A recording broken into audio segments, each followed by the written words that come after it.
আসসালামু আলাইকুম। প্রতিটা জীবকে আল্লাহ পাক খুব ভালোবেসে বানাইছে। তো এই যে দেখুন, এর ভিতরে একটা প্রজাপতি।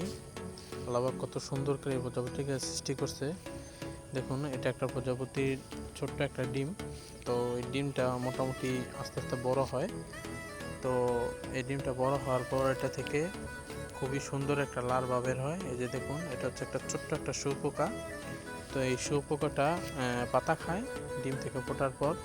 তো এই যে দেখুন, পাতা খায় এবং এরা খুবই দ্রুত বৃদ্ধি পায়, এদের শরীর গ্রোথ হয়। এবং লেবু গাছের ভিতরে প্রচুর পরিমাণে ভিটামিন সি আছে লেবু গাছের পাতায় বা লেবুতে। তো যার কারণে এরা অতি দ্রুত বড় হয়, এদের কালারও খুব সুন্দর হয়।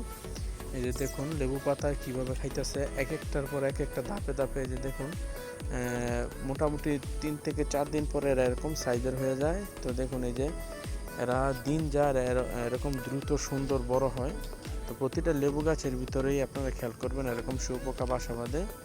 তো এই যে দেখুন, একের পর এক এর মোটামুটি সময় হয়ে গেছে শুঁয়োপোকা হওয়ার জন্য। হয়তো বা আজকের দিন পর প্রস্তুতি নিবে শুঁয়োপোকা থেকে প্রজাপতি হওয়ার। তো এই যে দেখুন, তারা কিভাবে প্রস্তুতি নেয়।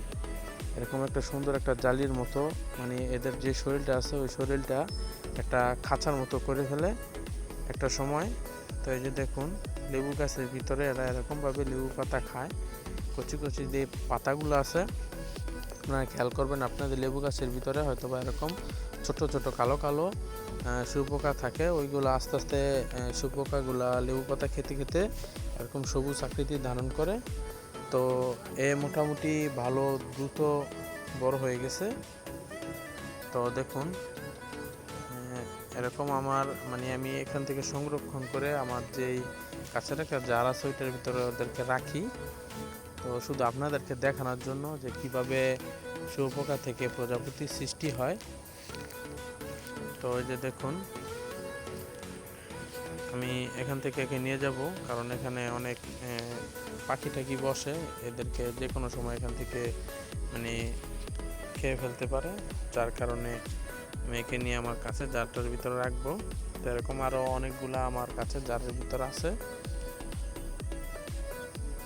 তো আজকের ভিডিওতে দেখাবো কিভাবে আমার এই কাছের জারের ভিতরে শুঁয়োপোকা থেকে প্রজাপতির জন্ম হলো। এই যে দেখুন, সে মোটামুটি প্রস্তুতি নিয়ে নিছে, হয়তো আজকের দিনটা যাবে এরকম সে তার শরীরটাকে একটা আকৃতি দিবে। তো এই যে দেখুন, একটা সুন্দর একটা খাঁচার মতো করে ফেলে এদের শরীরটাকে এরা। এই যে দেখুন, জালির মতো নেট দিয়ে। তো আজকে সকালবেলা দেখলাম আমার প্রথম যেই শুঁয়োপোকাটা বসছিল প্রজাপতি হওয়ার জন্য, তো সেটাই যে প্রজাপতি হয়ে গেছে।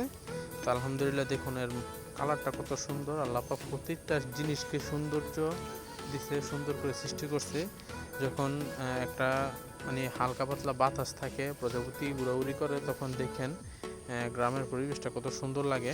তো আসলে এই যে দেখুন, এই যে সুন্দর শুঁয়োপোকা থেকে জন্ম হয়েছে প্রজাপতিটা, কত সুন্দর। দেখুন, তাকে আমি হাতে নিই, আস্তে আস্তে দেখুন সে আমার হাতে চলে আসছে, কারণ সে আমাকে চিনতে পারছে। আমি তাকে খাবার খাওয়াইছি, ছিঁড়ে ছিঁড়ে পাতা দিছি। তো সে সেফটিভাবে প্রজাপতি হইতে পারছে। তো আমি একে এখন ছেড়ে দিব, কারণ সে প্রাকৃতিক জিনিস, প্রাকৃতির সাথে সে ভালো থাকতে পারবে।